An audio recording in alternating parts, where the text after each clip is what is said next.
What's going on? Michael with Lawn Dude here. As you see in the clip I just posted, we got some rain right now, which I can't even complain about. It was super dry out here. But the only bonus to it being dry is I was able to actually complete everything in most of the time ahead of schedule. I fertilized my properties, a lot of them are irrigated. So I was still able to cut every week. It was just like my commercials.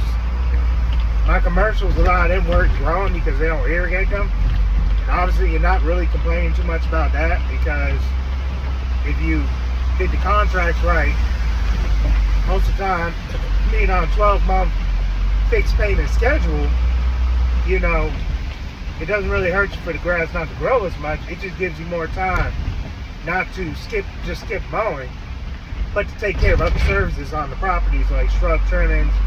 You know, maybe some branches need to be trimmed back. Maybe you need to clean out some of these beds. There was just plenty of time to do all that. So, you know, I wasn't complaining either way. But this rain is much needed.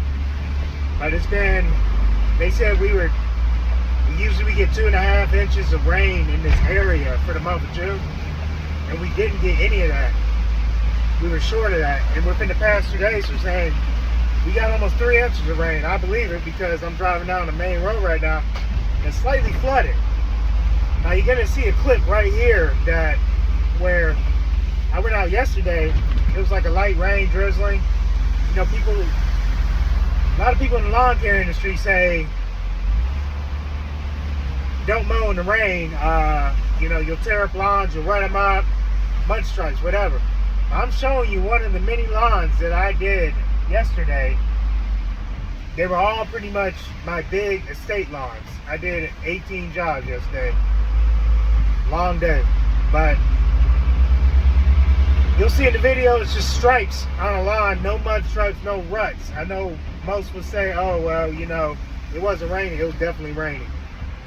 You know, I had my hood up, you know, my hearing protection in. I went nice and slow and made sure I didn't tear the yard up. And people say, why do that? I'll explain that after this clip.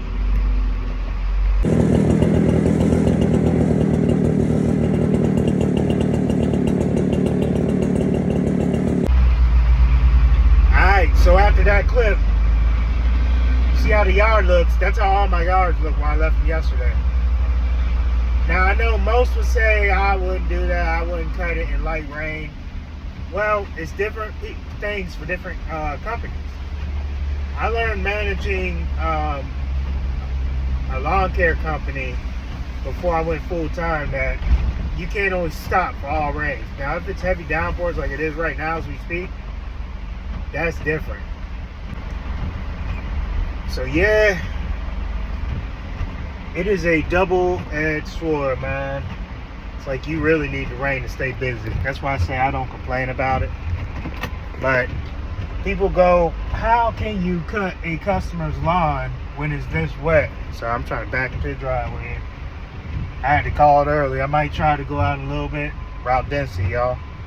But anyways, how can you cut a customer's lawn when it's just wet? Don't they complain? Mine don't. I send out nice emails, and you can hit me up, you know, on my email, by my email. You want to see what those look like, what those emails look like. But I send out nice emails to every client, and when they first sign up with me, I tell them straight up, hey, when it's raining, if it's like a light rain, even if it's been raining for a couple of days, sometimes you'll see me come out. And I tell them straight up, point blank period, I am an equipment operator. I know my equipment's limits, and I've screwed up enough lawns. I hate to say it like that, but when I started out, I've screwed up enough lawns, got enough mowers stuck to where I know where not to go on a person's property. A lot of times I'll trim first if I don't know the property as well. You know, if it's my first year doing the property, it's my first time seeing it after it's wet. I'll trim it first so I can kind of get a feel for where it's too wet. And I even write in the email, hey, I may have to bypass certain areas that are too wet. Like if it's a big area, I'll bypass it. Most time I can go nice and slow and not tear it up. or go back and trim it. A lot of times you can't even really get a smaller mower in there if you can't trim it or anything, because even the smaller mowers start to sink. So I just, I take my time, make sure it's a good job. If it's a lawn that's completely flooded, that's different. I'll probably go ahead and skip them. It's a lot of people I do have on 12-month payment plans too. I know some people say, hey, just skip them because you're on a 12-month payment plan. That just makes it worse for you the next week, because I do fertilize a lot of my properties, and they do grow year-round. So I try to stay on top of them. I did have to skip my south route this week. I already skipped them last week because they were too dry. And they weren't too bad this week either. This is my lowest cut property. Lowest cut. They don't get treatments. They like it nice and low because it's a HOA. I'm down to like 2.5 a lot of these days. A lot of these times out there. So cutting it that low has paid off. I can go in there next week, cut it at 3 inches, maybe 3.5. Be a-okay, back on schedule. But basically, you do what you gotta do. It's different for me because I am an owner-operator, so I'm out in the field. It's just me right now. As you see, empty front seat. It's just me. So I end up having to stay ahead. I don't like getting behind. I stay ahead. I may be on schedule or ahead. That's my only two options. I do not want to be behind. But that's how I deal with that. Let me know how you guys do. I mean, I've had plenty of videos on In The Rain, and majority of providers out there say, I don't cut in the rain, man, screw that, man. I'm sitting there like,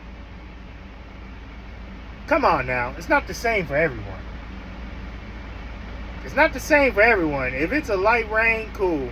But if it's like this where, it's pouring, that's different. I get it. But even a lot of times in this area, it'll pour and then it'll get real light. All right, let me know, y'all. Take it easy.